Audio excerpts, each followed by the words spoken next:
My name is Claire Calvert and I'm a first soloist with the Royal Ballet.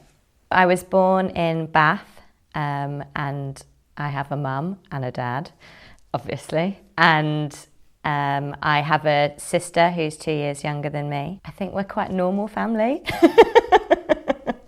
but everyone would probably say that. My sister and I both started dancing very young, just because it was a hobby to do and my mum liked us to do different hobbies. As the training got more, when I did exams and stuff like that, the examiners would write in the notes that they thought that I should audition for JAs, which is the first part of the Royal Ballet School's training, which is classes that is set up by the Royal Ballet but regional around the country. So there was one in London, one in Manchester, and I went to the one that was in Bath and Bristol because it's kind of similar area, but it changed as I was there.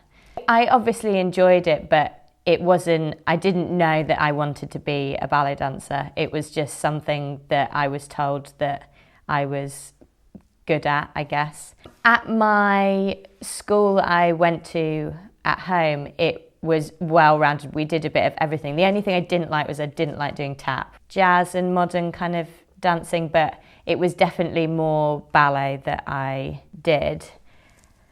When I started JAs, that's my first sort of memory of that my family did have a bit of a dance background. On my dad's side, his sister, so my auntie, trained at the RAD and then moved to Berlin, Germany to dance. And even my grandma was in a dance troupe, which is not balletic at all, but there was a group of them and they did shows and performed. That's where I get my feet from, which I'm very grateful of. I think that was when I started to, know that it was sort of something that I could do, but I just did it because I enjoyed it, not because it was a driven, long life dream to be a dancer. I remember actually when I was about to start at White Lodge, which was after I did 3 years of JAs, my JA teacher, Karen Paisley, who was a dancer in the Royal Ballet, she said that I should audition for White Lodge, which, most people at JAs probably do get told that, because that's the whole point, is to filter into the school. When I was told to audition for White Lodge, the Royal Ballet Lower School, I actually went to the summer school first, just to see what it was like. So that was a week's course staying at White Lodge that's in Richmond Park, the Royal Ballet School. And I went with a couple of my friends that were in JAs with me, and one of my friends in particular, Bethany Kingsley-Garner, who's now a principal in Scottish Ballet, she cried every single hour of every single day. So I just cried as well because I decided that was obviously the thing you do when you're away from home, is that you just cry all the time because you miss your family. Then when it came to deciding, auditioning for the Royal Ballet School, it was this weird thing of like, well, I cried every day when I was there, but I'm going to go anyway. When I was at Junior Associates, I was kind of, advised that, you should audition. It wasn't, I think even my family weren't really sure if it was something that I was going to do, but we decided that just as an experience to audition, to be put in that kind of environment would be a good, interesting thing to do. Because I wasn't like the most outgoing person, and always in these auditions they used to ask you to do like improvisation, and I'd be there like, and everyone else would be jumping around and I was like, okay, I'm not sure I can do that. So we decided it was like a good thing to do so that, it was maybe make me a bit more outgoing or not feel so conscious about that.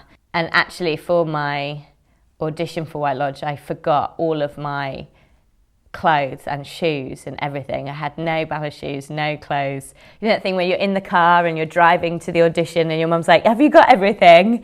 And I was like, oh, no, I don't have anything.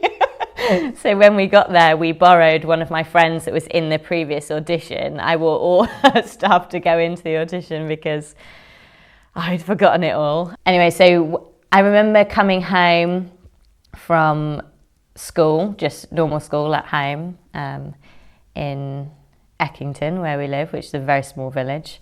And there was a balloon on the top of, like, there was like a kind of porch bit before you go in the front door, and there was like a balloon on top of it.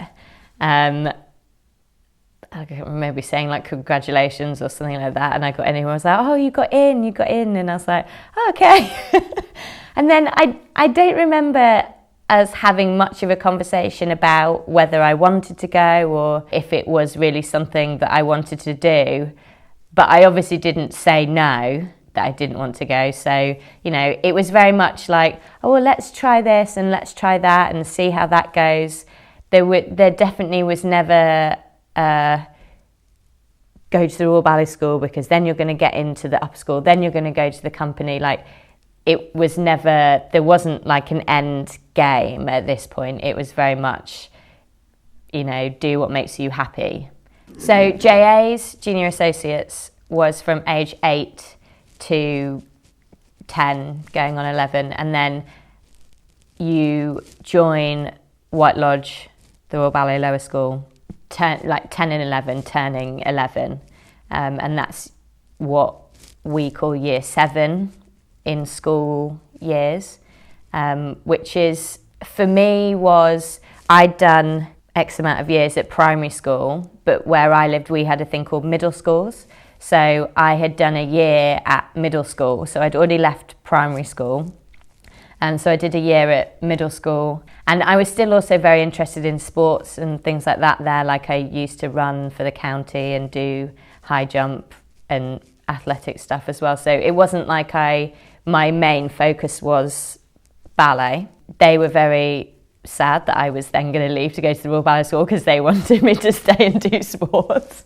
So then from age 11, I went to the Royal Ballet School and I did 5 years there at White Lodge in Richmond Park. So the Royal Ballet School is your whole training, ballet and school, which was obviously going to be the most ballet I'd ever done, because I think the maximum I probably did was like 3 classes a week. I didn't do a huge amount, and mostly holding onto a chair rather than a bar. And not always wearing ballet shoes either, which is a bit strange to think of now, doing ballet in bare feet, but I used to still do ballet in bare feet. I think actually now when I think about it, it was a bit scary at the time because I knew that I was definitely much further behind than everybody else. I don't think it bothered me, but I knew that there were summer girls that were already on point, or at least, you know, put them on. I'd definitely never put a pair of point shoes on. People that had done lots of R.A.D. exams or lots of competitions or those kind of things, and I really hadn't done that. But I guess the thing with then going to White Lodge is that they took everyone back to basics, so everyone started at the same place, even if you'd done it before. In our first year, we had a teacher called Patricia Linton, who was also a dancer in the Royal Ballet Company. And I remember she took us all at the bar one by one and like held us in a tendu and held us, like showed us where our knees to go in a plie. And we were all just, you know, standing around one by one, we would go. And so I think that made me feel better because I knew that everyone had to do this, even if people had already done, you know, much more advanced stuff. Each year you have an assessment which you can be asked to leave. So there was always this, for me anyway, this feeling of, well, one day I might have to leave because they might not want me anymore. So there was, I guess in that way, a reason to keep working and keep, you know, wanting to improve. I didn't really feel that much competitiveness with with my friends or people in my year so much. I think there was always an obvious couple that were, seen as higher level or were always picked, to do special things or always got the highest assessment marks, because it was one of those things, people would, talk about what mark they got, and you would realise who was at the top and who was at the bottom, kind of thing. From age 11 to 16, so much can change. Not only is it a time when, your body changes, you grow up, you go from a child to being a teenager, almost becoming a woman, so much can happen. And I think I was always very let myself be myself, and, luckily for me, it worked out that, as I got older, I improved more. Probably in the last 2 years of White Lodge, I knew then that this is what I wanted to do. I guess as soon as I went to White Lodge, I was very much aware of the Royal Ballet Company. First year that I went, that was the year that the Royal Opera House reopened, and it had been closed for quite a few years. So we were put on buses and taken up to the Opera House, like often either to watch or perform sometimes. The first 3 years that I was at White Lodge, I spent doing Nutcracker.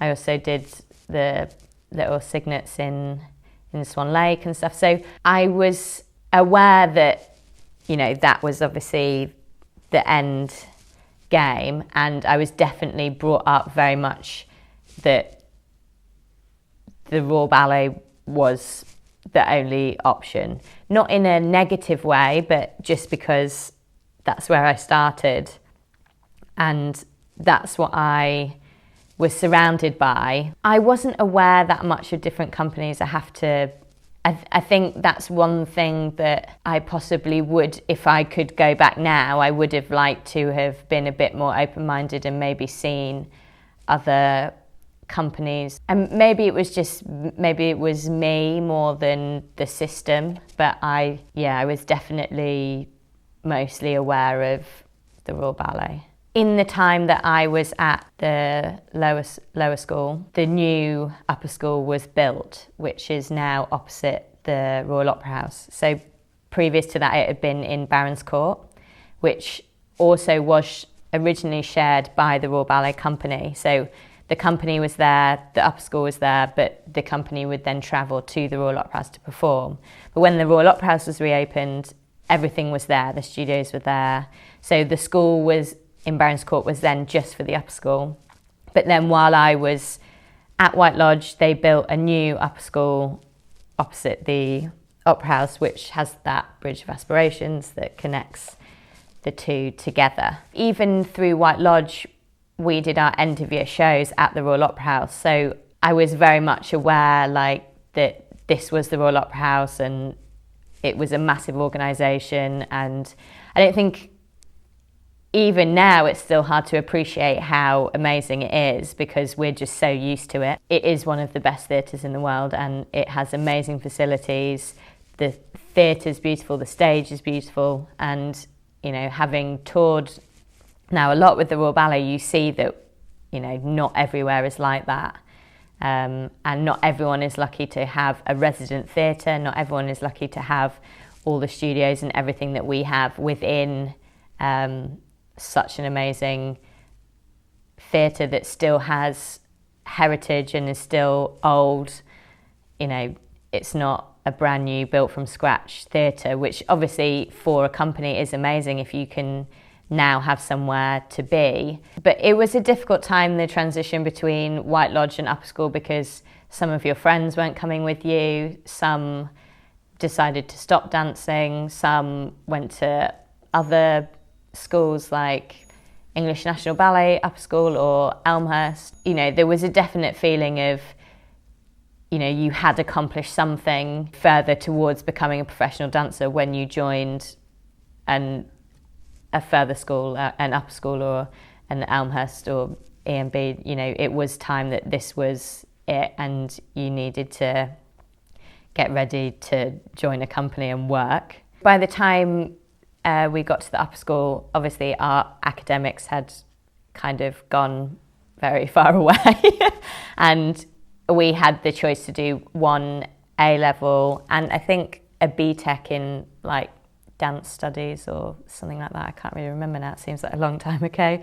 But our ballet side was much more the majority of the day. So, you know, we would have our class and we'd have point work and we'd have solos and we started pas de deux and we had rep classes where we would learn some of the rep that we would maybe get to do with the company. The first and second year is intense training in, you know, finishing off learning all the ballet steps and, you know, being good at them.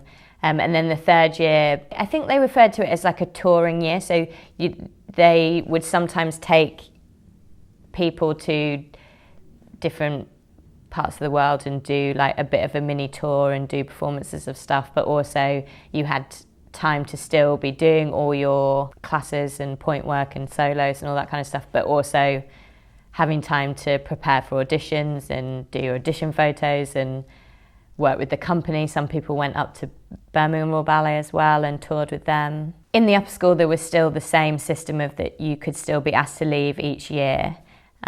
Also, White Lodge is mainly British dancers with maybe a couple of Europeans and maybe some other international students, but very small amount. And then as soon as you join the upper school, you're in there with the rest of the world. You know, dancers from all over the world can come and join and do training with all of us that have been to White Lodge for 5 years. So there was that difficult transition of they've had a whole different system of training to us, but now could overtake us and, you know, be given jobs in the companies that we want to go to. And that was, I think, hard for lots of people. Dependent on each year group would depend how many come up from upper school and how many come up then join from other competitions or just other schools all over the world. I think it was even in the first half term of third year, Ted Branson, who's the director of Dutch National in Amsterdam, came to the upper school. It's not a normal practice that a director comes to watch classes instead of going to audition, but I don't know, he was here for some reason. He came to watch and he watched class and he watched a pas de deux class, and then he offered me a job with another guy in the company, in the school, sorry. I was like, right, okay, well, I have a job. And the normal sort of practice, what happens is, because the school is not just really a filter for the Royal Ballet Company, also English National Ballet and BRB, you know, have an interest as well. It was then in the hands of the Royal Ballet School director, Galen Stock, to then speak to, at the time, Monica Mason, David Bintley and Wayne Eagling, whether they wanted these dancers or not, because otherwise they were going to take other jobs that they've been offered. I think going to the upper school definitely made me more aware that there was other companies all over the world and other forms of training and other styles of dancing. Yeah, it definitely opened my eyes to a lot more. We were encouraged more at the upper school to be a bit more individual as well. You know, White Lodge, the Royal Ballet School, was definitely, the training was for all of us to look and be the same in a uniformed way. You know, we all had to wear our hair the same, we all had to wear the same leotards, you know, and that's obviously a school thing, but it was very much geared to us all being the same, no one to have, like, be individual. But when we joined the upper school, we were encouraged more to wear our hair differently to what suits you, what's going to make you look best. I have realised now that a personality trait that I have is that I'm actually a very loyal person. And so for me, the fact that I grew up and trained with the company meant that I wanted to work there, and that was the place that I believed was the right path because of what I'd done before, because I'd been to 3 years of JAs, 5 years at White Lodge, 3 years at the upper school. If I'd have wanted to go off somewhere else and do something else with another company, maybe I would have gone to English National Ballet upper school, or maybe I would have gone transferred and gone somewhere to an American ballet school, or my whole training was geared towards going to this one particular place, and I didn't have eyes for anything else, really. When I got offered my job at Dutch National, I'm not sure I was even ever asked, do you want to go there? Gayleen Stock, who was the director, basically did our negotiating for us. And when she said to me, Monica Mason's offered you a job, and this was just before Christmas of my last year at the upper school, and so already only a third of the year had gone by, and I'd been offered a job with the company that I wanted to go to, but also a job with somewhere that I didn't know anything about, but could also potentially be something new and interesting. Like I said, I don't remember really being asked, do you want to go? I don't really remember being asked, do you want to go to White Lodge, the Royal Ballet School? Is that what you want to do? There wasn't a question, there wasn't an answer. It was just what I did. By Christmas, I'd already accepted my job with the Royal Ballet. Obviously, it was, a dream come true, and also a relief to know that I had a job, that I'd found a job. Moving from the school to the company is not the end game. You finish your training, but you're now entering your actual career, what you trained this whole time for. You're going all the way back to the beginning again. It's a whole different lifestyle. It's a whole different way of working, way of living. At school you're told where to go, what to do, how to do it. And then, as much as we're still told to do at the Royal Ballet, it's up to you, and you're the one that's got to push yourself and work yourself to get to where you want to go. Obviously there was a sense of achievement, and I was really excited that I'd got through all those years, which we never even thought that I was going to do in the first place. I never thought that I was going to go through the whole Royal Ballet School and then get into the company and be in the company for 12 years. That wasn't something, that's not how I thought my life was going to be. Each year I got closer and closer, and I thought more and more, this is what I want to do, this is where I'm going to go. But I wasn't sat there at 11 years old joining the Royal Ballet School going, I'm going to be in the Royal Ballet, you watch me. That wasn't I just enjoyed doing it, and people said I have nice feet, and that's it. And yeah, but I was definitely aware that, we were starting from the beginning again, and you were going to the bottom of the pile. So I joined the Royal Ballet Company as an artist in the Corps de Ballet, and within, I think, 5 or 6 years, I managed to work my way up and be promoted to soloist.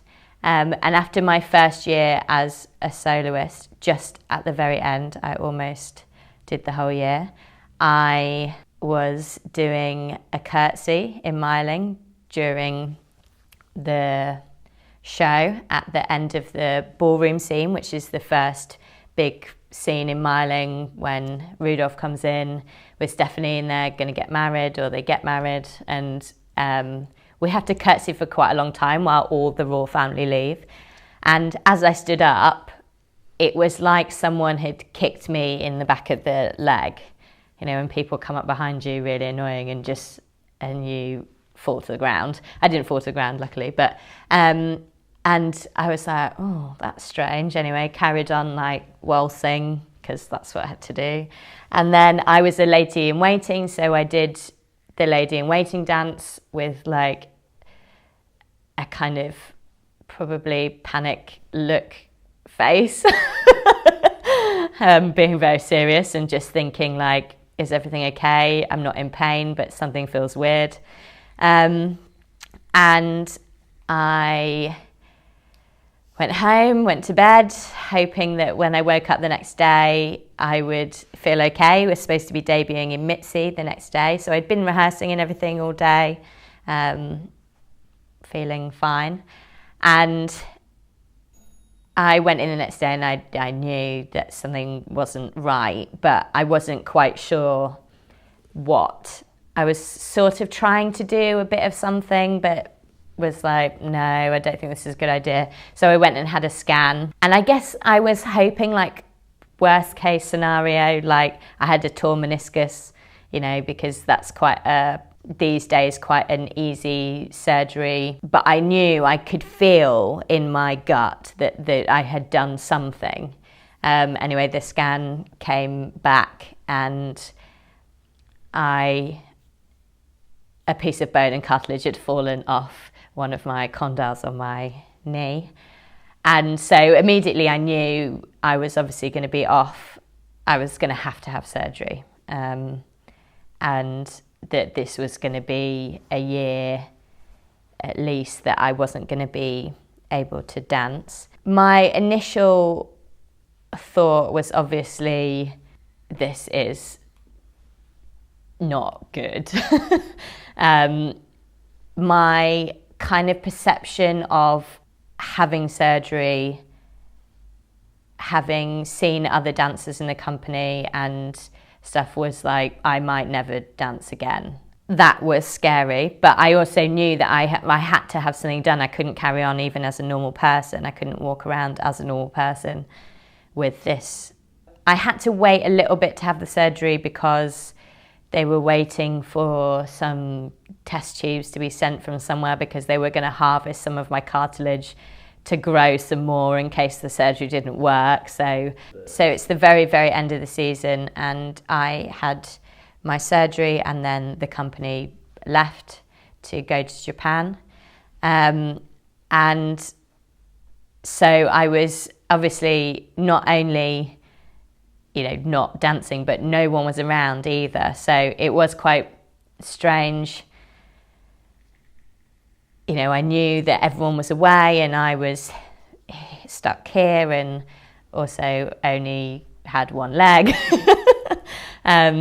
I was non-weight bearing for 3 months, which is quite a long time, and crutches are not easy. You lose all, you can't do anything for yourself.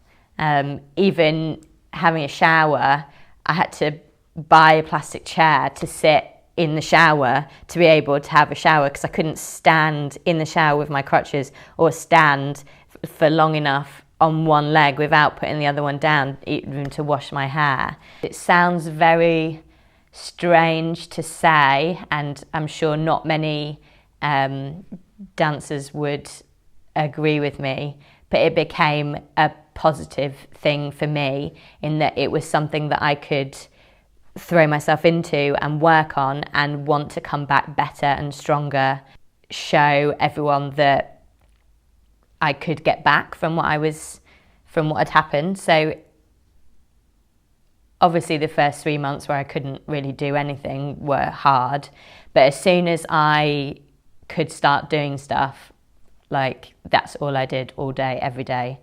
We had a sports science guy working for the company at the time called Patrick Rump, who was like quite revolutionary to the Royal Ballet, as in was very different to anything that anyone had ever done before. And then I did my ballet coaching with Brian. Maloney was a dancer with the Royal Ballet, and he is now our rehab specialist and coach with the company and teaches class.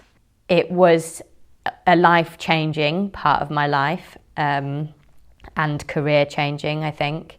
I definitely feel like a different person now to what I was before. And I feel like a different dancer as well. I think there's certain things that I feel much more confident and much more stronger than I did before. Because of the time of year that I made my debut back on stage, it was almost the same time that I hurt my knee in the first place. So we only had a couple of months before we finished the season anyway. There were 2 more programmes left. There was a triple bill, 2 triple bills, one with Serenade that was what I did as my first show back. And the next bill had the Dream in that I was supposed to do one of the Lovers, but I didn't do that because it started to overlap with rehearsals to get Serenade ready, and I decided that I should just concentrate on one thing, one set of rehearsals, not, every single part that I could possibly do. Being already a soloist in the company meant that the pressure of not being on in the core and being on in all the shows obviously helped, because I could pick and choose a little bit more what I could do. And then we went on tour, and I did the tour I think I did 1 show of Mistress and a couple of shows of Mercedes in Don Q. So I didn't do everything. I chose the things that I was going to do in those last 3 months. Then I had summer, which I obviously kept fit in, but I didn't have to do rehearsals and all that kind of stuff. So then when I started back the next season, I just started it like I would any other season. So it was quite good in that way, that I got to come back and do something and know that I could dance. And then I started the following season, coming back like everybody else. I never really felt worried that my knee couldn't handle, or that I was going to hurt it, or that I was doing the wrong or right thing for my knee. I knew that I was strong enough, and anything that I did, it would have been an accident thing, or I really didn't worry. I came back doing Russian Girls, which is really hard, jumping, stamina, and if I could do that, I really wasn't worried. I came back better, I think. Maybe not to look at, I don't know, but I felt more confident. I felt stronger and more confident than I did before. It was a nice feeling. It didn't last that long. You get back to work and then you're like, I'm rubbish. So then after, I think, two more years, then I got promoted to first soloist. I'm not really a believer in changing things. I believe that things happen for a reason, and I think that the things that happen, good or bad, are what shapes you to be the person that you are or you become. I like to believe that I'm a good person and that I have the traits in my personality are because of my journey to where I am now. I like to think that I'm a hard worker, that I work hard, I'm loyal, that I would give the people that I care about, I give them everything. And I like that in other people, in myself. And even if you work hard to get something and you don't get it, I would rather have worked hard to try and get it than to have not, or to be given something that I didn't really work for. Yeah, I think it is a lifestyle, obviously, how we live our lives, work, train, eat, sleep, date, is all around our job. Our main focus, or not focus, but our main sort of how our life is navigated is through the fact that we do ballet class at 10:30 every day. We do a show till 11:30 at night. Not 11:30, 10:30 at night. You know, our life is around what we do. And so trying to find the things in between that is quite difficult sometimes. And if you don't love it, then you can't do it, because you're giving up too much of your life. You don't have time to think about anything else. And if you do, you usually still have to get up and do it all again the next day and the next day and the next day and the next day. And I think that it's too hard to do if you don't love doing it.